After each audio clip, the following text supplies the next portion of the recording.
नमस्कार दोस्तों, आप सभी का स्वागत है इन्फिनिटी मैथ और रीजनिंग क्लासेस में। मैं दिलीप गिरासिया। आज हम लोग देखने वाले हैं रीट लेवल 1 के मैथ स्पेशल बैच में क्लास नंबर 34वीं। अब तक हमने 33 क्लासेस देख ली है और मैं आपसे उम्मीद करता हूँ कि आपने पिछले वीडियोस ज़रूर देखे होंगे, क्योंकि सभी का कहीं ना कहीं से आपस में इंटरलिंक है, तो वो देखना बहुत ज़रूरी है। और अगली बात यह है कि आप इस क्लास को पूरा देखें, तभी आपको काफ़ी बातें समझ में आएगी, क्योंकि बेसिक अगर समझना है तो आपको टाइम देना पड़ेगा। ठीक है, चलिए हम लोग शुरू करते हैं। तो पिछली क्लास में हम लोग व्रत के बारे में बात कर रहे थे। किसके बारे में? व्रत यानी कि सर्कल के बारे में बात कर रहे थे, है ना। और काफ़ी बेसिक बातें मैंने बता भी दी थी और उम्मीद करता हूँ वो काफ़ी बातें आपको समझ में आ गई होगी कि व्रत क्या होता है, त्रिज्या किसे कहते हैं, त्रिज्या किसे कहते हैं, उसके बारे में भी हमने बात कर ली थी, है ना। उसके बाद में हमने व्यास के बारे में बात कर ली थी और उसकी परिधि क्या होती है उसके बारे में भी बात कर ली थी। ठीक है, तो आपने नहीं देखा वीडियो ज़रूर देख लें। अब हम लोग व्रत के आगे कुछ और प्रमेयों की बात करेंगे। किसकी बात करेंगे? व्रत के आगे की कुछ और प्रमेय, किस प्रकार के आती है प्रमेय, मतलब इनके ऊपर क्या क्या सिद्धांत या थ्योरी काम करती है, उसके ऊपर बात करने वाले। ठीक है, चलिए हम लोग देखते हैं। तो ये आपके पास में एक व्रत है। क्या है आपके पास में? एक व्रत है। ध्यान से देखिएगा। अब इस व्रत में हम लोग एक प्रमेय की बात कर रहे हैं, सुनना ध्यान से। अगर मान लो कि इस व्रत में ये उस व्रत का क्या हो, केंद्र हो, ये बिंदु क्या हो, केंद्र। केंद्र का मतलब क्या हुआ कि यहाँ से जितना नापोगे उतना ही आपका यहाँ से होगा, उतना ही यहाँ से होगा, उतना ही यहाँ से होगा। यानी कि केंद्र से परिधि तक की जो दूरी होती है ना, वो समान होती है, बराबर होती है, आप सभी जानते हो। ठीक है, तो यहाँ मैंने कह दिया भाई ये व्रत का केंद्र है। ठीक है, अब उसके बाद की अगर हम लोग बात करें तो अगर हम लोग कह दें कि भाई ये जो है यहाँ से लेकर के यहाँ तक एक लाइन मैंने खींची और इसको मैं कह रहा हूँ भाई ये जीवा है। क्या है? जीवा। मैंने कल बात करी थी जीवा के बारे में कि जीवा वो होती है जो केंद्र से दूर होती है लेकिन परिधि के दो बिंदुओं को मिलाती है। तो मैंने कह दिया भाई यहाँ से ए बिंदु था और ये वाला बिंदु क्या था, बी था। तो केंद्र से दूर भी है, केंद्र से दूर भी है और परिधि के दो बिंदुओं को मिला भी रही, तो ये जीवा है। ठीक है, अब क्या होता है कि अगर इस केंद्र से अगर मैं जीवा के ऊपर एक लाइन खींचता हूँ, समझना ये प्रमेय है, मैं अभी लिखवा दूंगा, लेकिन पहले एक बार समझा देता हूँ, है ना। समझाने के बाद में आपको मैं लिखवा दूंगा क्योंकि समझना ज़रूरी है।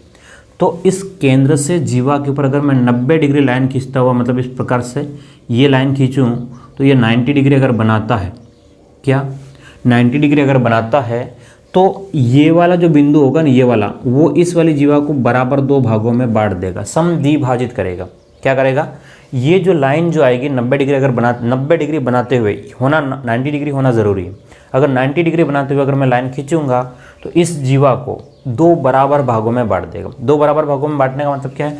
अगर मान लो ये पूरी जीवा जो थी 10 की, मान लो कि पूरी जीवा 10 सेंटीमीटर की है और मैंने यहाँ से यहाँ तक लाइन अगर बिल्कुल 90 डिग्री की खींची, तो सीधी सी बात ये होगी कि भाई ये वाला टुकड़ा ए बी, इस वाले को मैं कहता हूँ कि सी बिंदु और ये आपका ओ।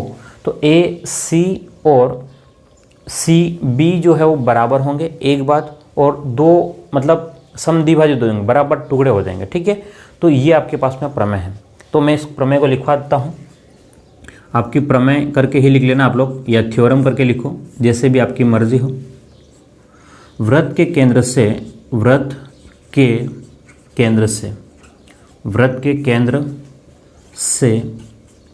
जीवा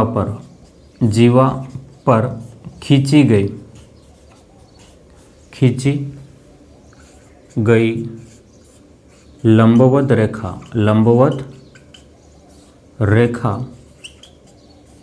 जीवा को समद्विभाजित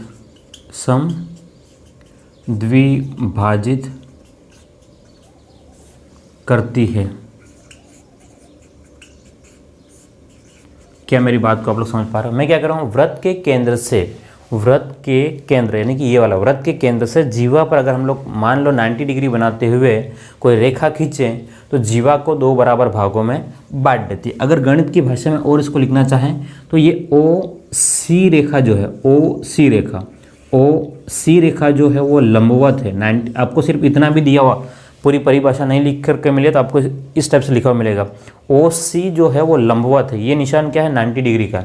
ओ सी लंबवत है किसके ऊपर, अगर ए बी के ऊपर है, और ए बी क्या है आपके पास में, ए बी जहाँ क्या है आपका जीवा है, तो उस कंडीशन पे आपके पास में होगा कि तो ए सी बराबर हो जाएगा कितना, बी सी, और ये दोनों जो है वो क्या है ए बी के आधे होंगे।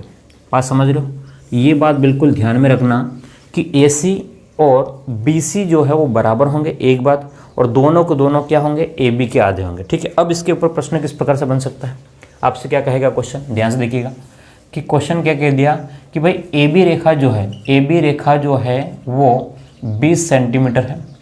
क्वेश्चन क्या कह दिया कि ए बी रेखा जो है वो 20 सेंटीमीटर है ना, ए बी रेखा नहीं ए बी जीवा कह दिया। ठीक है, ए बी जीवा ए बी 20 सेंटीमीटर है, तथा जीवा पर ओ सी लंबवत है ए बी, तो बी सी का मान होगा। ठीक है, बात समझना, क्या कहा कि उसने कहा कि जीवा ए बी जो है हमारे पास में वो 20 सेंटीमीटर है। उसने कह दिया साथ में क्या कहा कि भाई ओ सी जो है वृत्त के केंद्र से, मतलब हमने जो यहाँ से खींचा है, ठीक है, पूरी लैंग्वेज में मैंने नहीं लिखा है लेकिन आप लोग समझ जाना कि ओ सी जो लंबवत है ए बी के ऊपर, तो बी सी का मान क्या होगा। तो हम क्या कह रहे हैं भाई ए सी और बी सी दोनों बराबर होंगे और दोनों को दोनों ए बी के आधे होंगे। तो आप लोग कह सकते हो कि भाई ए सी और बी सी जो है वो कितने होंगे, तो ए बी के आधे, और ए बी कितना है आपके पास में 20, 20 का आधा कितना हो गया, 20 का आधा तो 10 हो गया। तो आपको पूछा क्या है, बी सी पूछा है, तो बी सी बराबर कितना हो गया 10 हो गया। क्या सिंपल सी बात है, हाँ या ना। ठीक है, तो ये आपको यहाँ से पूछ सकता है। अब सुनना, बात को ध्यान समझना, अब कुछ और बात जो बताने वाला हूँ। अगर आपसे ये वाली दूरी दे दी जाए, अब देखना ध्यान से, ये वाली दूरी भी दे दी जाए और इस वाले को भी दे करके आपसे ये इसकी वृत्त की त्रिज्या भी पूछ सकता है। क्यों, ध्यान से देखो, ये समकोण त्रिभुज बन रहा है। क्या बन रहा है, समकोण त्रिभुज। समझ रहे हो बात को। अगर आपसे प्रश्न इस प्रकार से बनाया, देखना ध्यान से कि प्रश्न किस प्रकार से बनाया। क्वेश्चन नंबर 2 देखना कि वृत्त के केंद्र से जीवा ए बी 8 सेंटीमीटर पर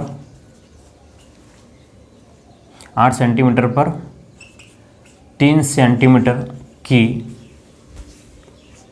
लंबवत रेखा खींची गई तो वृत्त की त्रिज्या ज्ञात करो।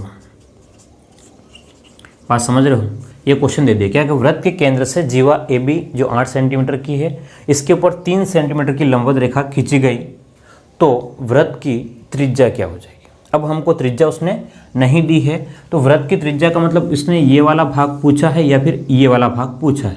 बात समझ रहे हो। तो एक्चुअल में क्या हो गया, ध्यान समझना, मैं जो बात बोल रहा हूँ कि इस वाले वृत्त में पूरी लाइन कितने की है, पूरी लाइन कितने की है, तो 8 की। पूरी लाइन कितने की है, 8 की।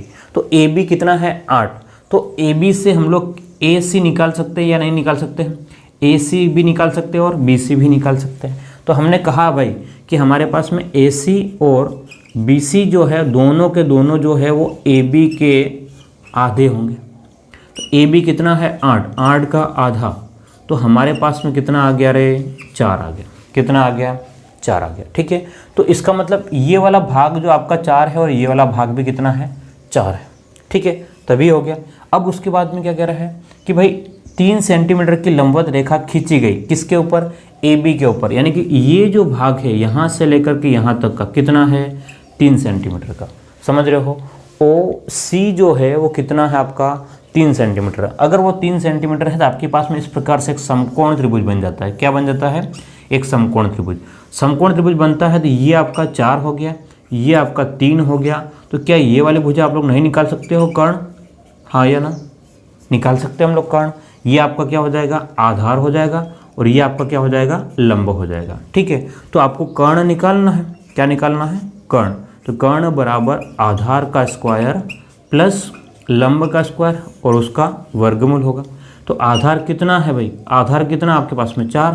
तो 4 का वर्ग प्लस में 3 का वर्ग। क्या बात समझ रहे हो? दोनों का वर्ग किया तो आपने देखा होगा कि 16 और 9 हो जाएगा और उसका वर्गमूल, तो 25 का वर्गमूल कितना? तो आप कहोगे 5। तो त्रिज्या कितनी हो जाएगी रे?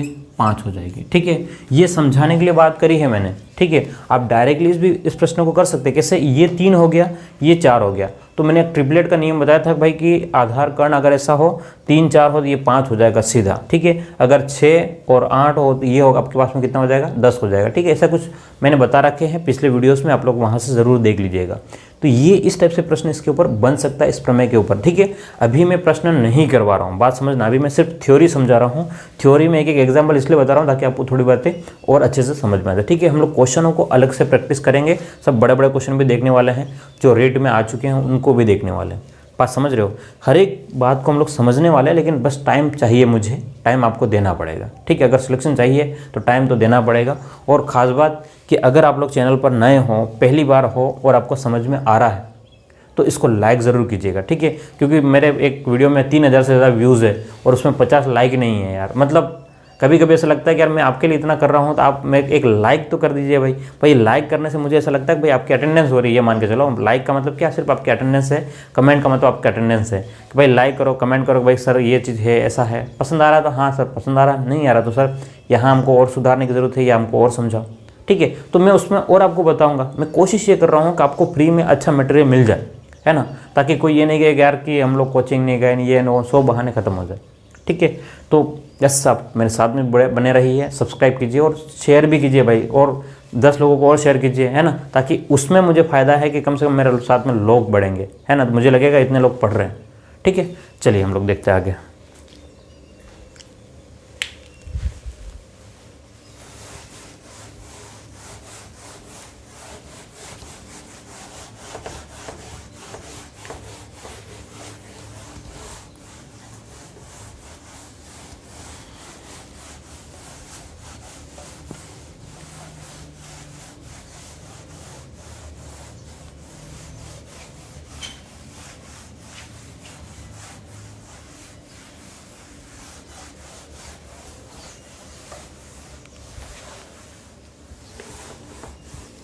चलिए अब हम लोग अगली प्रमेय की बात करें हमारे पास में, तो अगली प्रमेय जो है उसको थोड़ा सा देखिएगा।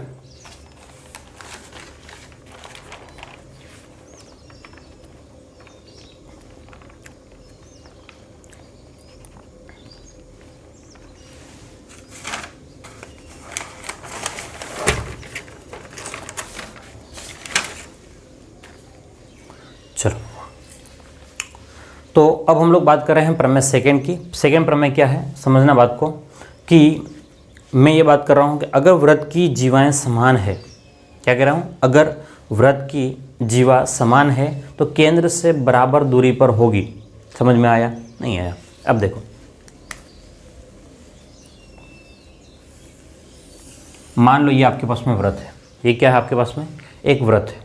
बात समझना, ये एक वृत्त है।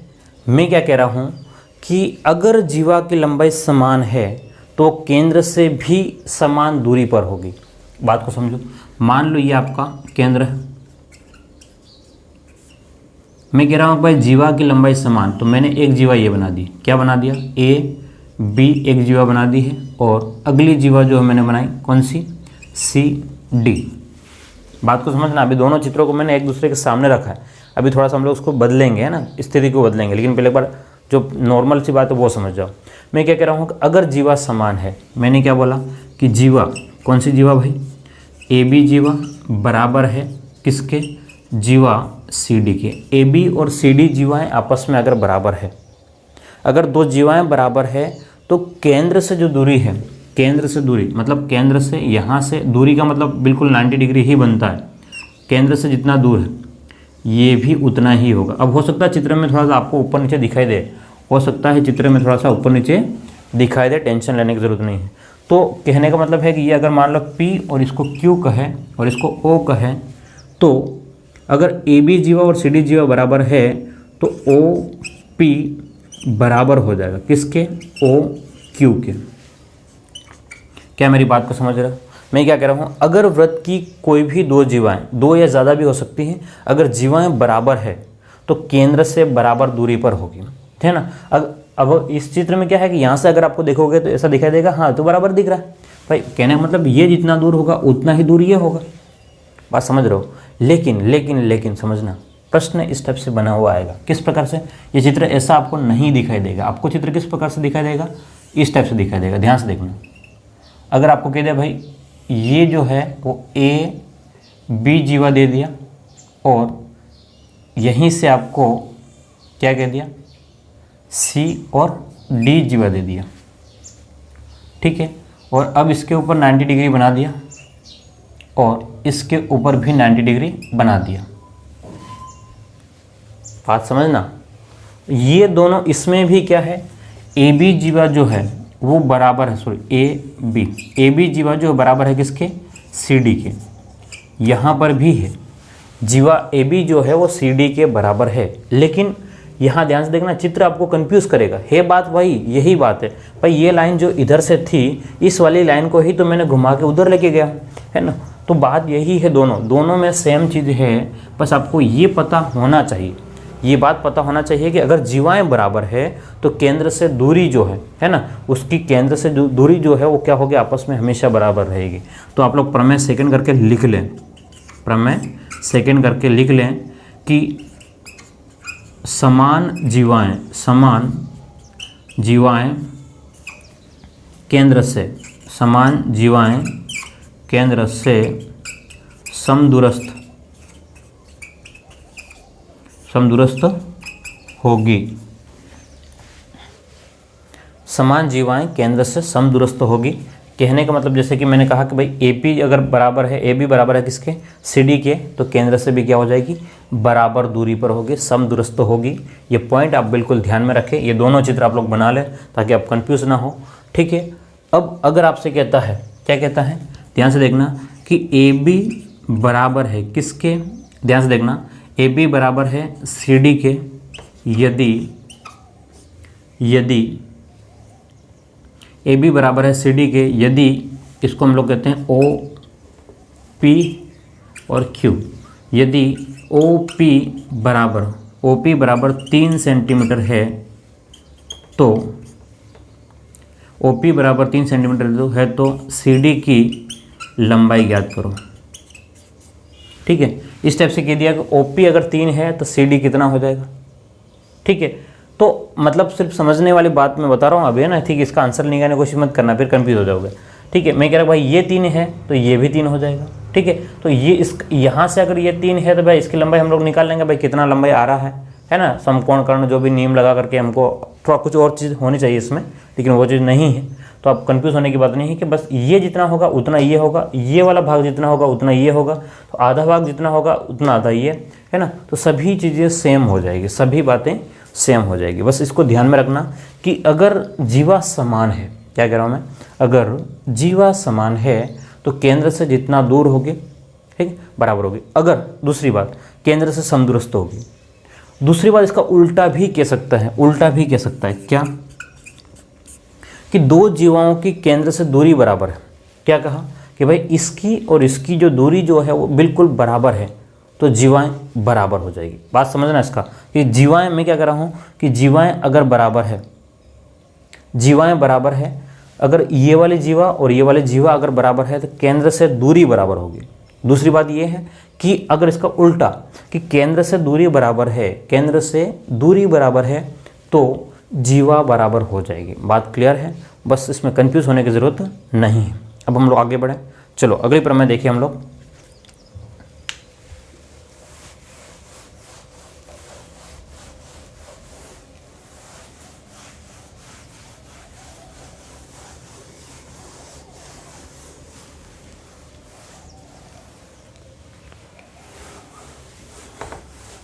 अब सबसे इंपॉर्टेंट पॉइंट है, बहुत ही इंपॉर्टेंट पॉइंट है, जिसके ऊपर क्वेश्चन हमेशा आते रहते हैं, ठीक है। तीसरी प्रमेय देख रहे हैं, समझना बात को। प्रमेय थर्ड हम लोग देख रहे हैं।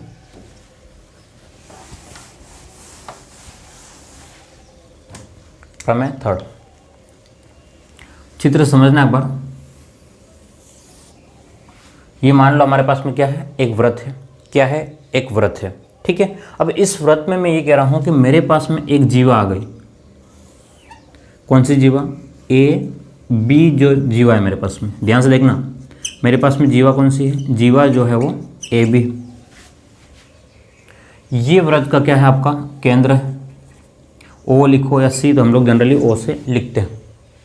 अब देखना, ये जो जीवा है, यहाँ से व्रत की परिधि पर यहाँ अगर कोई कोण बनता है, मैंने कहा ये वाला कोण मेरे पास में 30 डिग्री का है।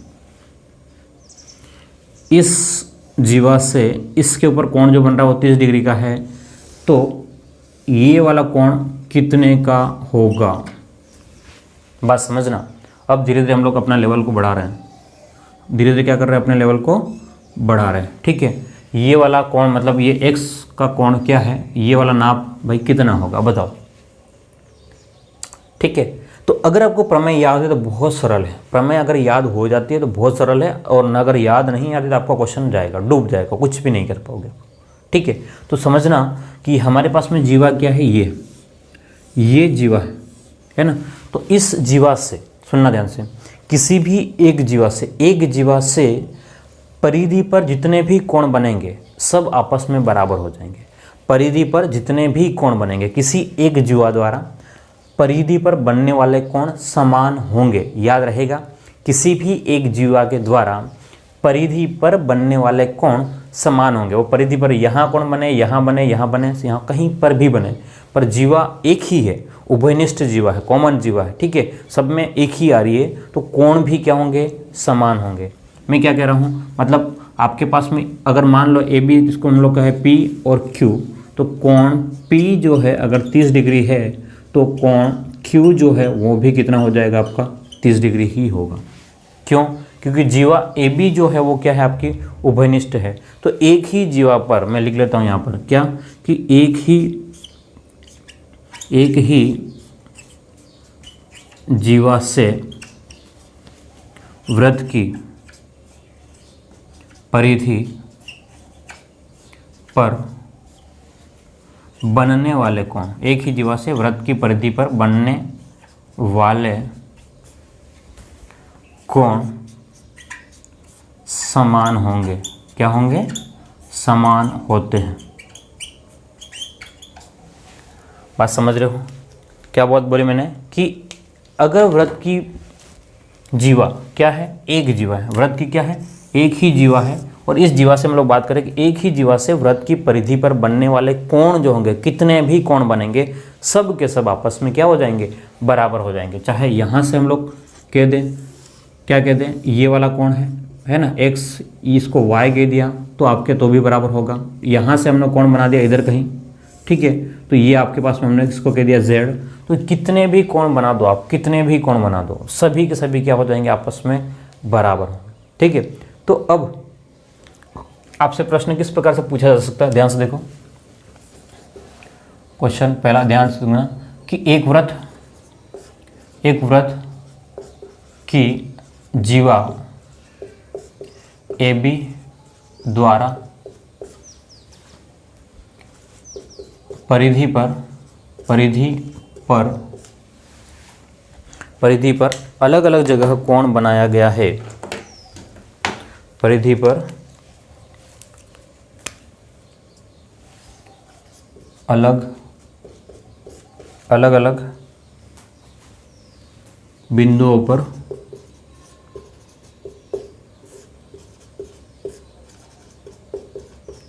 कोण बनाया गया है।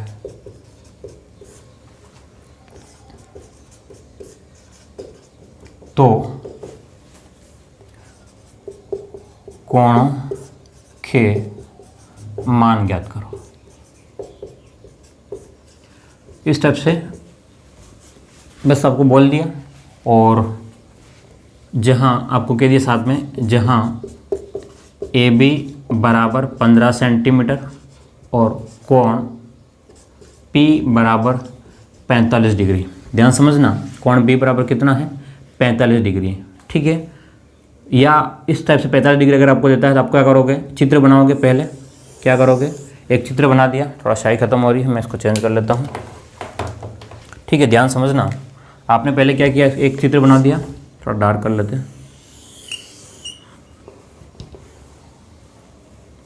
चलो एक चित्र बना दिया है। उसने कह दिया भाई ये जो है मेरे पास में कितना है, 15 है, कितना है 15। वैसे यहाँ पर इसकी लंबाई का कोई मतलब नहीं, इसने कहा भाई इसकी परिधि पर जो कोण बन रहा है वो कितने का है हमारे पास में। ध्यान से देखना, ये जो है आपके पास में 45 डिग्री है।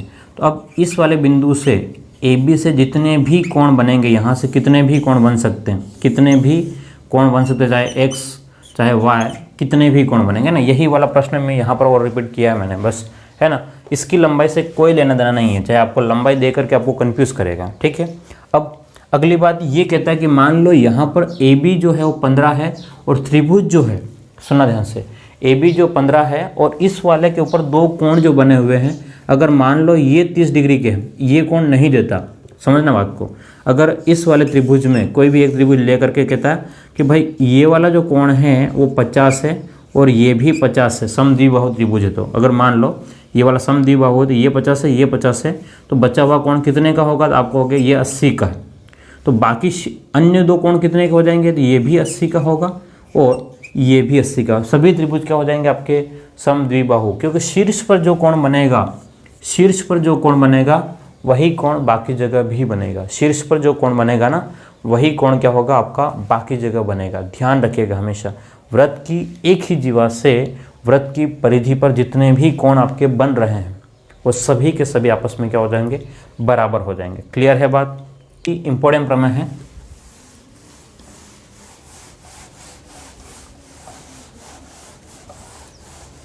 समझो इसको, मैं क्या कह रहा हूं कि वृत्त की परिधि पर जो बनने वाला कोण होता है, क्या कह रहे हैं, अगली प्रमेय जो है समझो। मान लो ये आपके पास में एक वृत्त है, क्या है, एक वृत्त, ठीक है। अब कह रहा है कि इस वृत्त का केंद्र क्या है, तो ये आपके पास में एक वृत्त का केंद्र है। क्या हो गया, ये वृत्त का केंद्र। बात समझना, अभी मैं इसको हटा दूंगा ना, बाद में केंद्र जो लिखा हो उसको हटा दूंगा। अब हम जो कह रहे हैं कि वृत्त की परिधि पर जो कोण बनता है, वृत्त की परिधि पर जो कोण बनता है वो केंद्र पर बने कोण का आधा होता है। वृत्त की परिधि पर बना हुआ कोण वृत्त के केंद्र पर बने कोण का आधा होता है। अब इसका क्या मतलब है, अब केंद्र पर बना कोण किस साइड में, बाहर की ओर, विपरीत में, है ना। समझना बात को, मैं ये कह रहा हूँ कि भाई मेरे पास में ये वृत्त की परिधि है और परिधि पर मेरे पास में यहाँ पर मैं कह रहा हूँ कि भाई मेरे पास में ये 60 डिग्री का कोण है। कितने का है, 60 डिग्री का कोण है। तो आप मुझे ये वाला कोण कितना होगा बताओ, ये वाला x, ध्यान से देखना कि वृत्त की परिधि पर कोण कितने का है, 60 डिग्री का।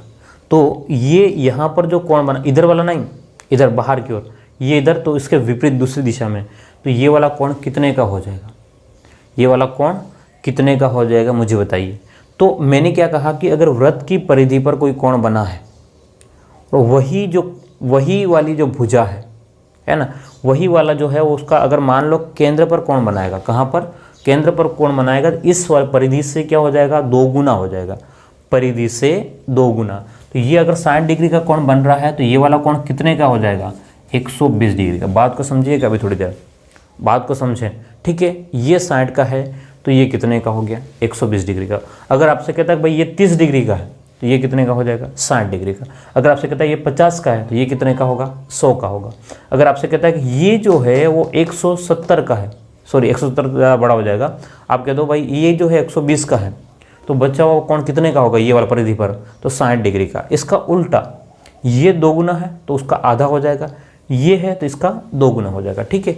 तो बात समझना कि वृत्त की परिधि पर बना कोण केंद्र पर बने कोण का आधा होता है, या इसका उल्टी भाषा में कहे तो वृत्त के केंद्र पर बना हुआ कोण परिधि पर बने कोण का 2 गुना होता है। तो मैं लिख रहा हूं प्रमेय को,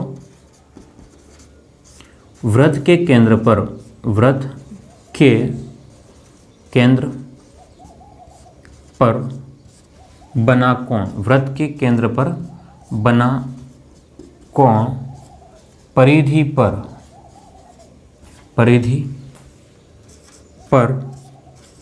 बने कोण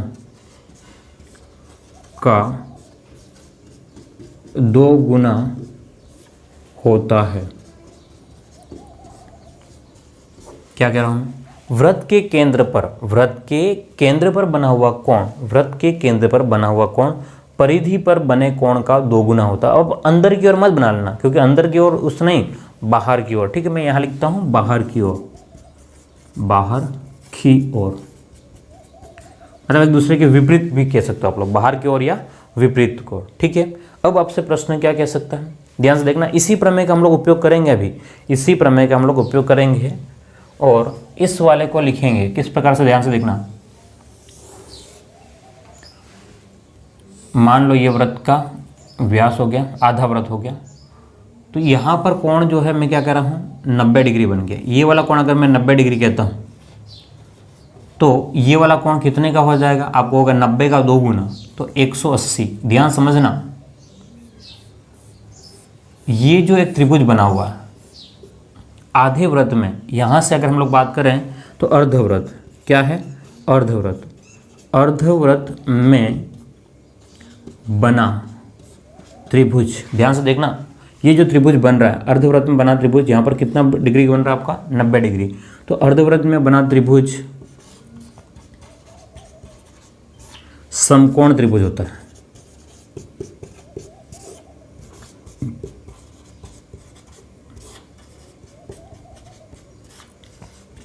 क्या बात याद रहेगी, यहीं से है ये वाला जो प्रमेय बना है वो इसी से बना है भाई। 60 का 2 गुना 120, 70 का 2 गुना 140, तो 90 का 2 गुना 180, और 180 का मतलब क्या, सीधी लाइन, तो ये 180 हो गया, इसका मतलब ये 90 है। तो ये वाला ध्यान से देखना, एक त्रिभुज जो बन रहा है अर्धवृत्त के अंदर, एक त्रिभुज बन रहा है, वो जो है वो कौन सा है, समकोण त्रिभुज का। ये जो है इंपॉर्टेंट बात आपको याद रखनी है।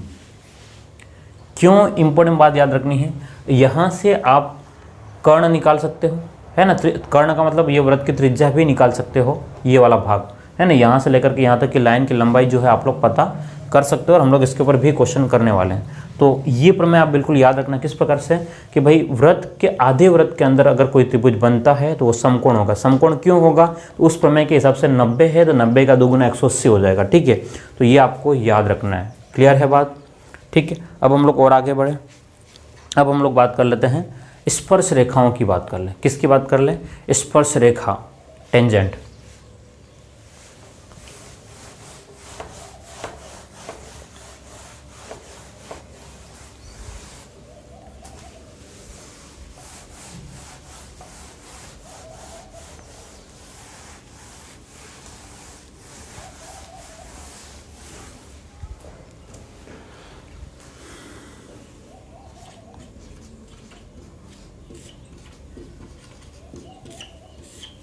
अभी स्पर्श रेखाओं की संख्या की अलग बात करेंगे ना, स्पर्श रेखाओं की संख्या की, स्पर्श रेखा कहाँ बनेगी, कैसे बनेगी, अलग बात करेंगे। लेकिन अभी जो हम लोग जो टॉपिक पढ़ रहा है उससे ही रिलेटेड कोण किस प्रकार से बनेंगे स्पर्श रेखा पर, वो देखो। स्पर्श रेखा पर त्रिज्या लंबवत होती है,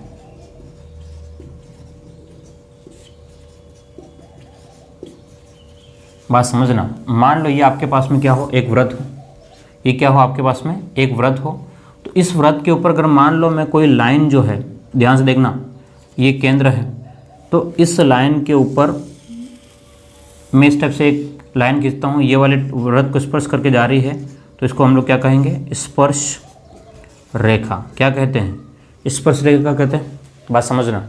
ये वाला लाइन क्या आपकी स्पर्श रेखा है। तो अब स्पर्श रेखा के ऊपर अगर हम लोग मान लो यहाँ से एक सीधी रेखा खींचेंगे 90 डिग्री, तो कितना बनेगा आपका 90 डिग्री बनेगा। अब बनेगा नहीं, सुनना ध्यान से, ये 90 डिग्री बनेगा ना तभी हम लोग स्पर्श रेखा खींच सकते हैं, नहीं तो नहीं खींच सकते। ये बात हमेशा याद रखना, क्या कि स्पर्श रेखा और त्रिज्या के बीच में क्या संबंध है, ये आपकी त्रिज्या। तो स्पर्श रेखा तभी बनेगी, स्पर्श रेखा तभी बनेगी जब वो त्रिज्या से 90 डिग्री का कोण बनाएगी। और ये बचपन में आपको सिखाया गया, ध्यान से याद करो, ध्यान से याद करो कि आपने कहा था, आपको कहा होगा कि व्रत पर स्पर्श रेखा खींचो, व्रत पर स्पर्श रेखा खींचो। क्या कहा था? स्पर्श रेखा खींचो। क्या कहा था? व्रत पर स्पर्श रेखा खींचो। और ध्यान से देखना, उसमें आपको क्या बोला गया होगा कि इस प्रकार से एक व्रत बनाया होगा आपने, ठीक है, और उसके बाद में यहाँ से, सुनना ध्यान से, और यहाँ से आपने एक लाइन खींची होगी इस प्रकार से, त्रिज्या पर एक लाइन खींची होगी, और यहाँ पर आपने 90 डिग्री का एक चाप काटा होगा इस प्रकार से, 90 डिग्री का चाप काटा होगा, इधर से काटा होगा, फिर यहाँ से काटा होगा, फिर ऊपर इधर से कहीं काटा होगा इस प्रकार से, है ना। और एक लाइन जो खींची होगी इस प्रकार से, इस प्रकार से एक जो लाइन खींची होगी वही आपकी क्या है? स्पर्श रेखा थी। तो इसका मतलब ये त्रिज्या और ये वाले रेखा के बीच में कोण कितने का था? 90 का था। वही बात हम लोग कह रहे हैं कि भाई त्रिज्या और स्पर्श रेखा, मतलब स्पर्श रेखा पर त्रिज्या क्या हो जाएगी? लंबवत हो जाएगी, या स्पर्श रेखा त्रिज्या पर लंबवत होती है। दोनों के एक दूसरे का उल्टा है, त्रिज्या स्पर्श रेखा पर लंबवत या स्पर्श रेखा त्रिज्या पर लंबवत, दोनों ही एक बात है। लेकिन याद रखना क्यों ज़रूरी है, क्योंकि अभी हम लोग थोड़ा सा बाद में देखेंगे, बाहर की लंबाई दे दी गई होगी, आपको त्रिज्या निकालनी होगी, त्रिज्या दे दी गई, स्पर्श रेखा की लंबाई निकालनी होगी, तो काम आएगा वहाँ पर। तो अभी सीधा कितना याद रखोगे कि त्रिज्या और स्पर्श रेखा आपस में 90 डिग्री का कोण बनाते हैं, याद रहेगा, ठीक है। ये बात आप उसको नोट डाउन कर ले, त्रिज्या स्पर्श रेखा पर लंबवत होती है। चलो अब अगली बात करें हम लोग। अगर मान लो कि ये व्रत है मेरे पास में, क्या है? व्रत है, हटा देते हैं ना इसको, फिर से बना देते हैं यार। मान लो मैं इस व्रत को बना रहा हूँ इस प्रकार से, एक व्रत बना दिया। अब मेरे पास में ये एक बिंदु यहाँ पर, ठीक है, बाहर, इसका केंद्र ये है, समझना बात को।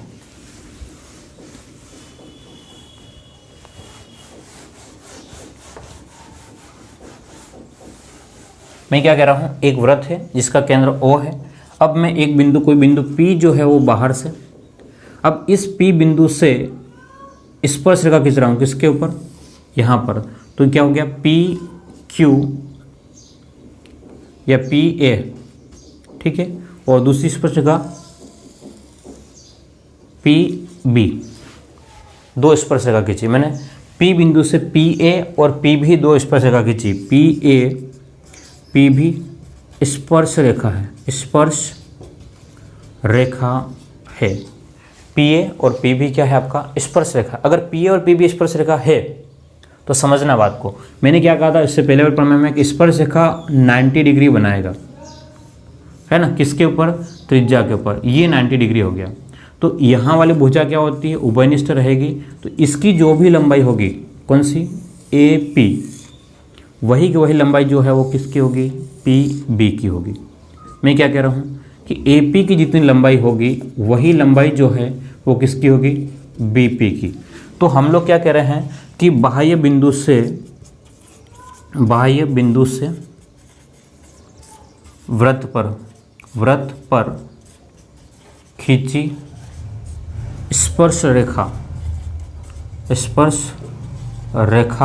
की लंबाई समान होती है। क्या होती है? समान होती है। क्या मेरी बात को समझ रहे हो? बाह्य बिंदु से वृत्त पर खींची गई स्पर्श रेखा की लंबाई क्या हो जाएगी? हमेशा समान होगी। जैसे कि PA या AP जो है वो किसके हैं? BP के बराबर है। क्लियर है बात? तो उम्मीद करता हूँ ये आपको समझ में आ गया होगा। अगर आपसे कह देता है क्या कि भाई इसकी जो लंबाई जो है, सुनना ध्यान से, इसकी लंबाई 3 है, इसकी 4 है, तो आप लोग क्या कह दोगे भाई? कि आपको कह दिया कि AO की लंबाई 3 है, OP की लंबाई जो है वो 4 है, तो PB की लंबाई ज्ञात करो। ठीक है, तो भाई ये 4 है, ये 3 है, तो सीधी सी बात है ये भी 3 हो जाएगा। 4 3 तो ये कितना हो जाएगा? 5 हो जाएगा। बात समझ रहे हो, है ना? तो ये सिंपल सी बातें हैं, कोई बहुत बड़ी बातें नहीं है, लेकिन छोटे छोटे पॉइंट आपको याद रखने पड़ेंगे। अभी हम लोग व्रत में और भी काफ़ी बातें मुझे बतानी है। ठीक है, अगली क्लास में भी हम लोग थ्योरी को समझेंगे और उसके बाद में हम लोग व्रत के ऊपर जितने क्वेश्चन बन सकते हैं, ठीक है, या जो क्वेश्चन पिछली बार में आए हुए हैं उन सभी के ऊपर डिस्कस करेंगे, एक एक प्रश्न के ऊपर। ठीक है, टेंशन लेने की जरूरत नहीं है, बस आप अपने नोट्स बनाते जाइए, आपको क्वेश्चन प्रैक्टिस क्वेश्चन मिल जाएंगे, बिल्कुल मिलेंगे आपको, मैं कह रहा हूँ। है ना, और मैं आपको कोर्स पूरा कराऊंगा। लेकिन अगर आपको पसंद आ रहा है सब्सक्राइब कीजिए, लाइक कीजिए और शेयर कीजिए। Thank you.